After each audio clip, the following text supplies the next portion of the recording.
Hello and welcome to the Norfolk Football Podcast, episode 4. I'm marketing manager Rebecca Burton. I'm going to be the host for this episode. Today I am joined by Bryn Hughes. Hello. Harry Diggens, football development officer for Women's and Girls. Hello. Tom Constance, ever-present member of this podcast now from Cups. Hello. We have Stacey Annison, senior football development officer. Hiya. And we have Ian Bird, special guest today, manager of Dussindale. Hello. Okay, so today we're going to go through a few things. As always, we'll try and keep it quite short. First thing we're going to touch on today is the Norfolk Veterans Cup, so it's where we bring Thomas in. We had the Norfolk Vets Cup on Sunday, Tom. Yeah. Any notable results that came out of that? There was a couple of decent results. We had McCorvus Tavern in month who went all the way to penalties. McCorvus Tavern's just pipped it. I know Matt Hudson on Twitter was very vocal on Twitter saying it was a very good game. So they scraped through. Scraped through, yeah, that was the words we used. And then the other one was Unthank beating Sheringham 4-3. After Sheringham had a really good season last year, won every game, I was expecting Sheringham to kind of run away with it, but Unthank Arms just pipped them. We had an interesting final last year. Cringleford coming away victorious for 2 years running. That's right, yeah. Would you say, are they favourites again this year? I would say so, yeah. They've strengthened once again. I know they brought in Adam Jury. Really? Yeah, he was class at Norwich, so. You sound like a bit of a Norwich fan there, Tom. Just a bit, yeah. And Horsford have strengthened as well. I know they've signed Grant Holt. Matt Gill has moved across from Cringleford to Horsford, so they'll be very strong. Obviously, Quebec will be strong as ever. Deptford Town are a good side. Tavern Old Boys are a good side as well, so I think it's going to be a very good Vets Cup this year. It's going to be a competitive competition with some star-studded players throughout the teams as well. So, the Cringleford, Quebec, Horsford, they play in the Norfolk Veterans League, sponsored by Leeds Prior. Yeah. It's a league that's grown quite a lot over the last few seasons. Definitely. I think when I started back in 2015, there was 17 teams, and now we have 34. Wow. So just over 3 years, we've doubled in size. We had 2 divisions then, we've now got 5. So Premiership, Championship, League 1, 2 and 3. We're looking to introduce a League Cup this year for Leagues 2 and 3, hopefully in the new year. Weather, if it stays okay. So yeah, we're growing. Am I right in thinking the Vets, they play bi-weekly? Yes, we've changed it this year. So it used to be they play on the 2nd and 4th Sunday of the month, but we've now introduced the 1st and 3rd Sunday of the month. So Premiership League 1 play on 2 of those weekends, and then the other 3 divisions play on the other 2. Okay. Just to help with referee coverage and amongst other things. Sure. So basically just so players know when they're playing. If anyone's interested in getting involved in Vets football, someone who maybe played in the past or went into coaching now wants to get back into playing, would they contact you? Yeah, so give us a call, email me, message us on Twitter. We'll be happy Find to them a team or new teams that maybe want to set up and join. Yeah, there's plenty of teams on Twitter as well, so if you tag us into any messages, I'm sure other teams will be desperate for players. Excellent. As Thomas said, talking about veterans football in Norfolk. Moving on to this weekend, it is a special weekend. We're obviously in the international break now, so there's no Premier League football. It is non-league day on Saturday the 13th. We like to promote it as more of a non-league weekend to give everyone who's playing football a chance to get their game heard. However, it does coincide with the Junior Cup, which is taking place on Saturday. Ian, Dussindale are involved, as always. Winners last year at Carrow Road. You've got Caister Reserves on Saturday. That's right, yeah. What are you expecting from the game? Really tough game. Caister Reserves are 3 divisions above Dussindale. Their last 2 results, they beat Wales Town and Holt, who are both good sides in Division 2. So we're expecting about as tough a draw as we could have had unless we'd have been at their place. So we're up for it. So you were up for it last year, and someone said going into the final you were underdogs. Describe your cup run last year for us. The cup run last year, we probably had quite a favourable draw, some would say. Lots of home games, lots of teams who weren't in the Anglian combination in the early rounds. And then, but the bottom line is, if you're going to get to Carrow Road, you've got to beat good teams. And so by the time we got to, I think it was the semi-final, we played Porringland, who were a good side, and we sneaked through 1-0. And then East Harling, who obviously subsequently got promoted, in the final, and we were certainly underdogs that day. But despite the fact they dominated the first few minutes, we won the game 4-1. Yeah, it was quite a good performance from your guys in the end, and a brilliant result. Like I say, 4-1, it's not overly close. What are your ambitions for the competition this year? Are you looking to defend it? Absolutely. Against Carrow Road again? Yeah, we've got a lot of new players who are itching to sort of have the same feeling as the lads there sitting next to in the dressing room, and there's probably about 6 of the 11 that are different, and they can't wait for Saturday. You're trying to get them to concentrate on league games, saying the league's the most important, but you're wasting your time really, because everyone knows that at our level, everyone loves a cup game. Everyone loves a cup game. Everyone wants to play at Carrow Road, and so it's a fantastic tournament to be involved in, and we can't wait for tomorrow. Excellent. How are you getting on in the league, and what are your ambitions for the league this year? Well, we were disappointed not to get promoted last year, so we're desperate to get out of Division 5 North. We've played, I think, 4 games now, won all 4. I think we're 5th in the table because other teams have played more games, because we've also been in both cups and won games in the cup as well. So it's a fantastic start for us.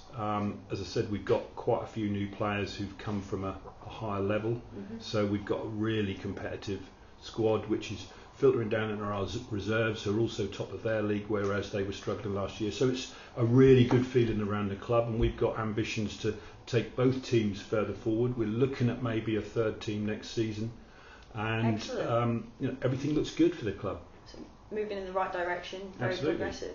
Okay, so like we said, playing Case Reserves on Saturday or tomorrow. Information for anyone who wants to come along and watch on non-league day? Yeah, 2:30 kick-off at Thorpe Recreation Ground. There's a cafe there, so they'll be able to get a cup of tea before or after the game. And we're hoping that there'll be a decent number of people come along and give us a bit of support. Excellent. So that's Dussindale versus Case Reserves tomorrow at Thorpe Rec. Get down there if you're local, and you can go and support them as they try and defend the Junior Cup again. Also in the competition, we have some other people that have given us a note on Twitter so that we can give them a shout out. We have Belton versus Gorleston Reserves. Am I right in thinking that's actually taking place tonight? Yep. 7:30 kick-off, so non-league day definitely becomes non-league weekend for us in Norfolk, and that kicks off tonight.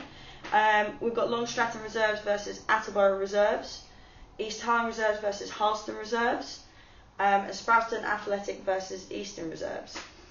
Going with the weekend theme, we also have Thomas Sunday Junior and Sunday Senior Cups taking place this weekend. Yeah. You highlighted Drayton Dazzlers versus Chilvers as quite a tasty fixture. Yeah, Drayton Dazzlers, they won the Sunday Junior a couple of years ago. They're one of the teams that have kind of just risen through the divisions. Chilvers are always a good side from King's Lynn, so should be a tasty tie. Excellent. We also have Windmill versus Farmhouse. Windmill are looking to try and win the Sunday Senior for the 3rd year running, which I believe no team has done. I don't know, if I'm being honest. Well, that's what they're saying on Twitter, so they're right. We also have Hewitt Old Boys versus Schoolhouse. Schoolhouse obviously quite prominent in the competition in years gone by as well. Yep. England's Hope versus Aslacton. And we have Woodton versus Watton in the Sunday Junior taking place. I believe our very own Bryn Hughes is going to be running out for Watton on Sunday. Yeah, put my boots on, helped them out, started them at the start of the season. We're going really well so far, so we're hoping to go away and hopefully get a result. Still can't pronounce Woodton, however. Well, as I say, it's good job Gavin isn't here, because we don't know if it was Woodton, the Wootons, but it is Woodton you're playing. Yes, yeah, indeed. Woodton, pronounced Woodton. Also over the weekend we do have some games, should we say big games for King's Lynn versus Stratford over in the west, and Great Yarmouth are playing Wroxham over in the east in the FA Vars. Those games are on the non-league map. Should anyone want to go and find any details, go on the non-league day website. We have Acle versus Mattershaw playing on Saturday in the Ancon Prem. We also have Cockers versus Backton. And in the women's game, we actually have a home game for Wyndham Town versus Colney Heath in the Eastern Region Prem. So if you fancy some women's football on Sunday afternoon, go over to Wyndham to go watch them take on Colney Heath. We're travelling from Hertfordshire, so that'll be a big game for them. Okay, that's non-league day wrapped up. As we said on Twitter, if anyone wants to get their game featured on the Twitter page, just tag us in and we can retweet the details for you. Moving on, we're going to talk to Harry quickly about Wildcats. So Wildcats is the FA's women's and girls participation programme for 5 to 11 year olds. That's correct. We have how many centres now in Norfolk? So we have 17 centres in Norfolk, which are scattered across the whole county. We've got one in every district that we have in Norfolk. Excellent. And year 2 plans for you? I think you've been given quite an ambitious target by the FA. Yeah, so we've now got to make a growth up to 32 centres across Norfolk. Wow. By the end of 2019. So the expression of interest has been launched this week. So if clubs or organisations would like to get involved within the programme and help inspire girls aged 5 to 11 to give football a go, then now's your time to be able to get involved with such a great programme that we now run in the county.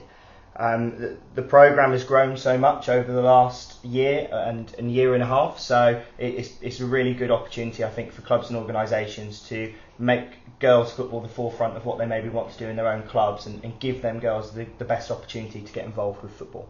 It's really, like you say, it's really grown over the last year since we've installed the centres in the county. We had 2 or 3 Wildcat Centres as mascots in the Women's Cup final.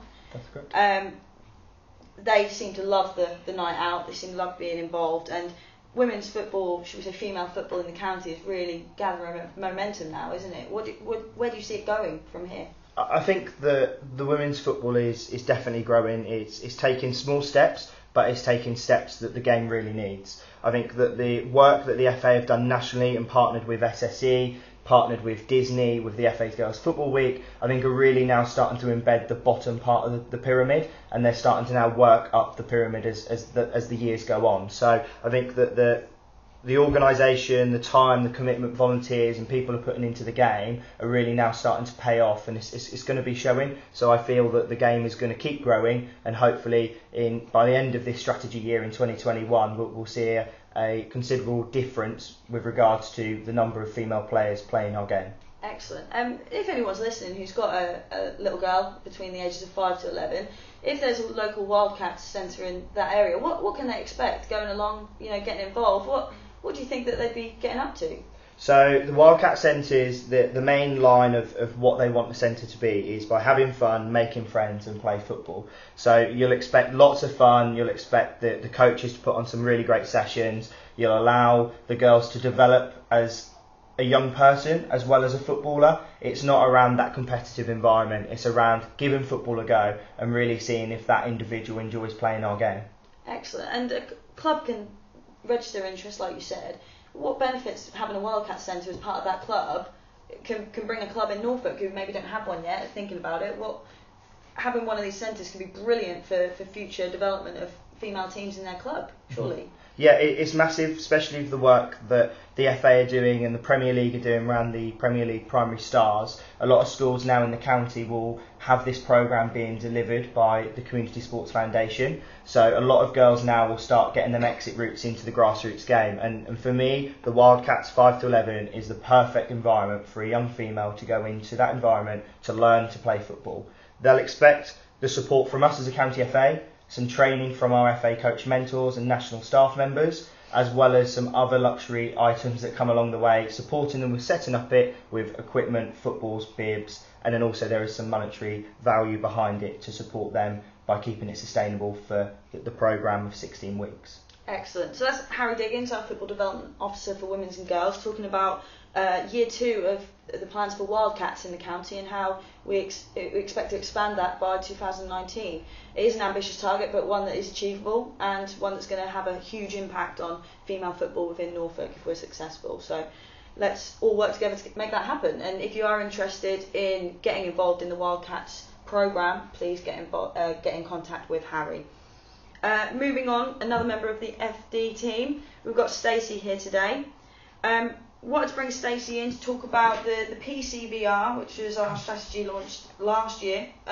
Play coach, volunteer referee, aims to attach to all pillars involved in football. And we have once again launched the PCVR Critical Support Fund.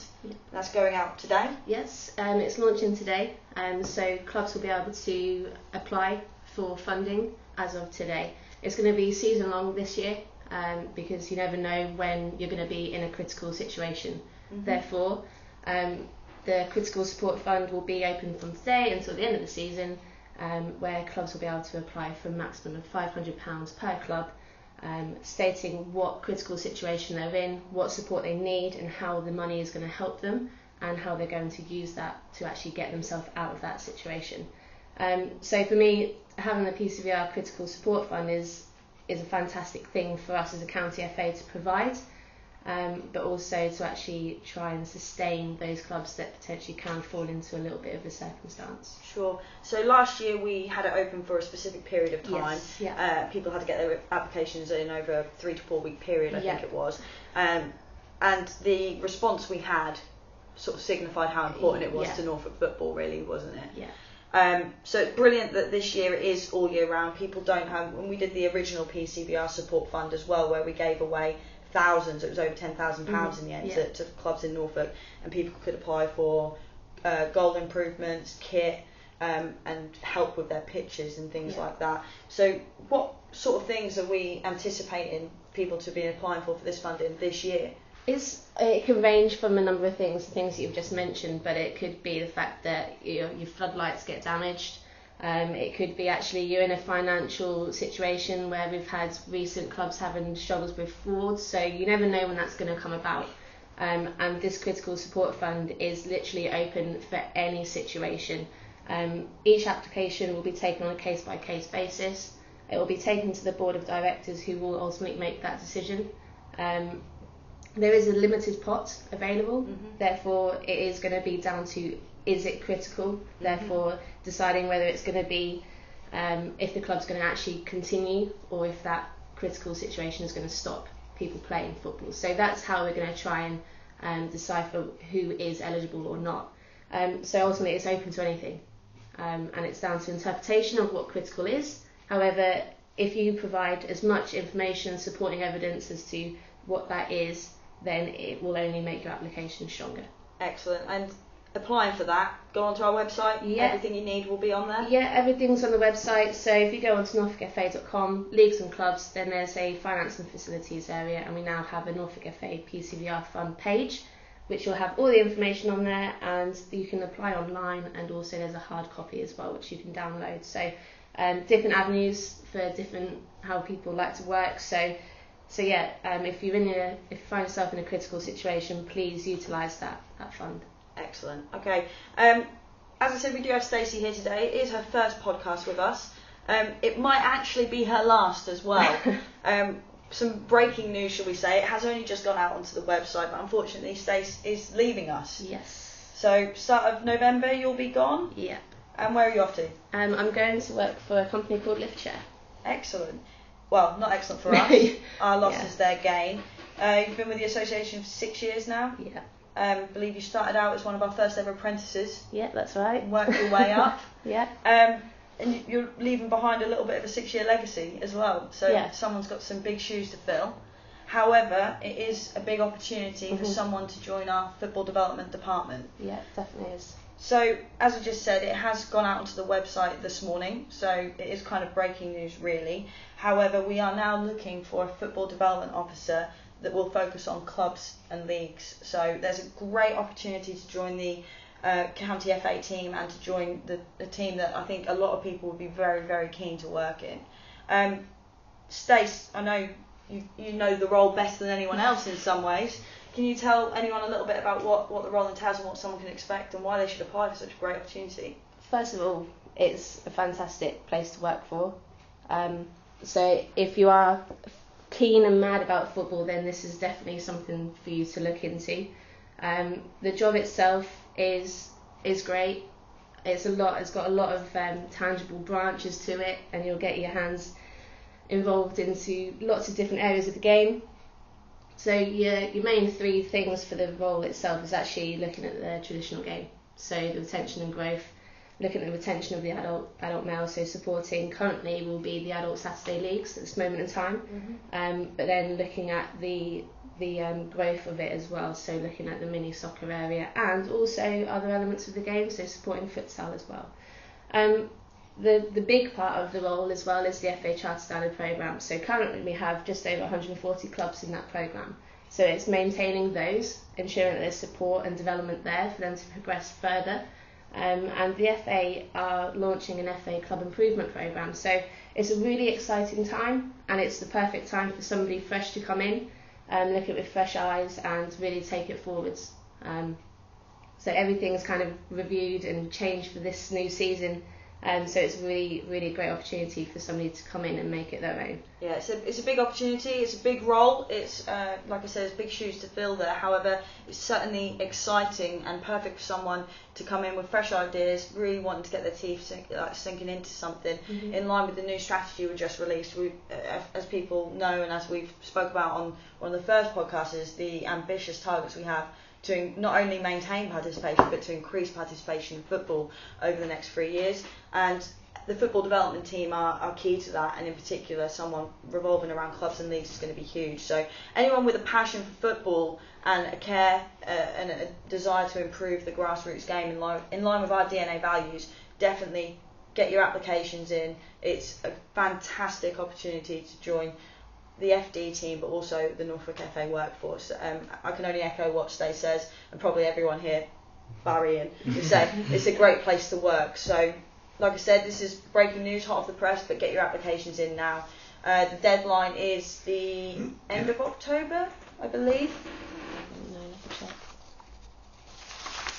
I don't know, Vex.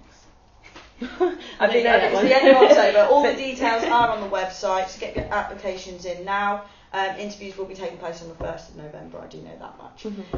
That wraps up everything for episode 4 of the Norfolk Football Podcast. Thank you so much for listening, and thank you everyone for being here today. Thank you very much. Thank you.